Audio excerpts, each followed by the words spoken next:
បងប្អូនដែលតាមដានតម្លៃហាងឆេងមាសបាត់ជាដឹងហើយថាមាសបានធ្លាក់ថ្លៃយ៉ាងកំហុសធ្លាក់ថ្លៃរហូតដល់ជិត$200ក្នុងមួយតម្លឹងហើយមាសនាពេលបច្ចុប្បន្ននេះគឺនៅក្រោមតម្លៃ$4000ទៀតអញ្ចឹងតោះយើងមកដឹងកន្លែងទិញកន្លែងលក់ហើយមកដឹងពីមូលហេតុថាតើមានមូលហេតុចម្បងអីដែលធ្វើឲ្យមាសមានការធ្លាក់ថ្លៃខ្លាំងបែបនេះត្រឹមតែពេលមួយយូរពេក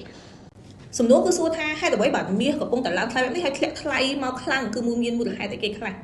ចំមូលហេតុចម្បងនោះគឺយើងឃើញថាកាលពីម្សិលមិញហ្នឹងប្រទេសចិនបានធ្វើការលក់មាសចេញដែលជាហេតុផលចម្បងដែលធ្វើឲ្យមាសមានការធ្លាក់ថ្លៃខ្លាំងរហូតដល់ជិត$200ក្នុងមួយតម្លឹងអញ្ចឹងយើងឃើញថាតម្លៃមាសនាពេលបច្ចុប្បន្ននេះគឺមានតម្លៃត្រឹមតែក្រោម$4000ទៀតបងប្អូនទាំងអស់គ្នាអញ្ចឹងតម្លៃមាសនាពេលបច្ចុប្បន្ននេះមានតម្លៃត្រឹមតែ$3998ក្នុងមួយតម្លឹង